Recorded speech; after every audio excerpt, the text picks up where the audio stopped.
The next topic we are going to see about is the Partition of Bengal. Partition of Bengal in the year 1905 was most unpopular event in the national movement and it was disliked by the Indians. People across India protested against this partition. Now let us see what was the reason for the partition of Bengal. In Bengal, Hindus and Muslims together struggled for freedom and they protested against the British rule. So, in order to suppress the political activity and also to break the unity which was among the Hindus and Muslims, the British decided to partition Bengal. Hindu Muslim divide. The British openly stated the objective for the partition of Bengal. They decided to partition Bengal in order to suppress the nationalist movement, and since most of the protests and movements against the British rule started from Bengal and it spread to other country, they decided to partition Bengal.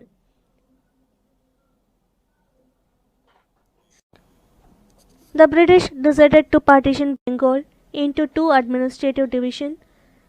Curzon placed the Bengali speaking people under one partition, and in the East Bengal he gave place to Muslims and he assured the Muslims that they can enjoy a unity which they had enjoyed during the Mughal period. So even though there was a partition in the Bengal presidency, the Bengali newspapers created a unity among the people in both the partitioned region of Bengal. Thus, the people in Bengal were united even after the partition. Anti-partition movement. The moderates and the extremists, through protest, prayers, appeals, and petitions, opposed the partition of Bengal. But all their struggle ended with failure. They started a new strategy against the British. They followed the Swadeshi movement and they boycotted the British goods. The moderates were not interested in spreading the Swadeshi movement to other states, but the extremists, who were the militant nationalists, were in favor of extending the movement beyond Bengal and they wanted to initiate a full scale mass struggle. On 16th October 1905, Bengal was officially partitioned and it was declared as the day of mourning by the Bengalis. Thousands of people took bath in the Ganga and marched in on the streets of Calcutta singing Bande Matram.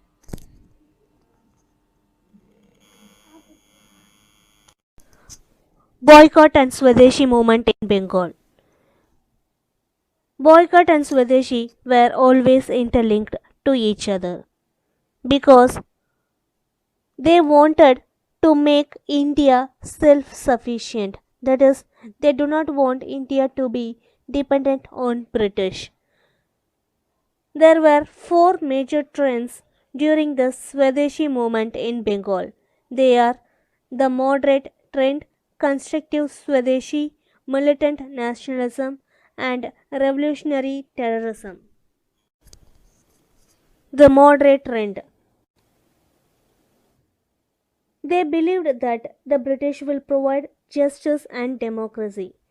They did not believe that they can achieve independence in a single movement. So, they did not support the boycott and Swadeshi movement. Constructive Swadeshi. The constructive programs largely stressed upon self-help, which means Tankaiye Tanakodavi. It focused on building self-governance institutions that would operate free from British control. Swadeshi shops also were started all over the place, selling textiles, handlooms, soaps, earthenware, match and leather goods. Passive resistance.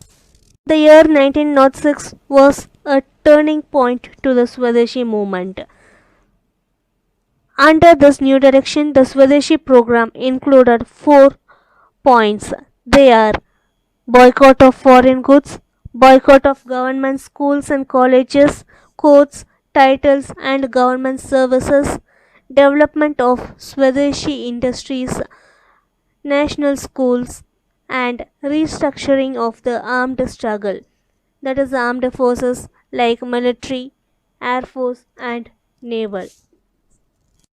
Militant nationalism.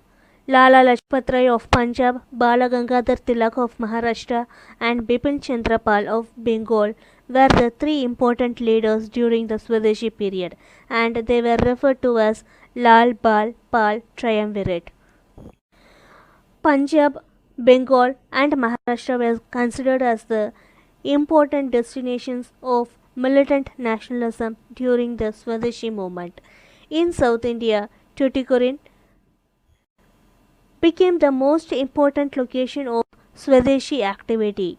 As we all know, V.O. Chidambaram launched the Swadeshi Stream Navigation Company. Swaraj or political independence. According to leaders, the meaning of the Swaraj differed. So, one of the common goals of the extremist leader was to achieve Swaraj. According to extremists, the meaning for Swaraj was self rule. But according to Balagangadhar Tilak, the meaning for Swaraj was to attain complete autonomy and total freedom from foreign rule. So, according to Tilak, Swaraj means complete independence from British. Home Rule Movement 1916 to 1918. The national movement was renewed during the Home Rule Movement 1916 to 1918. Lokmanya Balagangadhar Tilak and Annie Besant led the Home Rule movement. During the First World War, the Britain declared a war against Germany in the year 1914. The moderates and liberal leaderships from India extended their support to British. So they supported the British during the war because they thought that British would do some favor in return. That is, they thought that the British would provide self-government to the Indians after the war. So they helped British during the war. But the British did not do any favor to the Indians after the war. So therefore, the Indians were really frustrated, and a fresh call for a mass movement to pressurize the British government was accomplished. Objectives of the Home Rule Movement.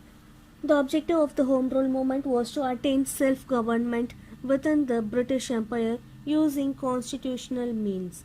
That is, they wanted to achieve self-government but within the British rule. And the second one is to obtain the status of dominion.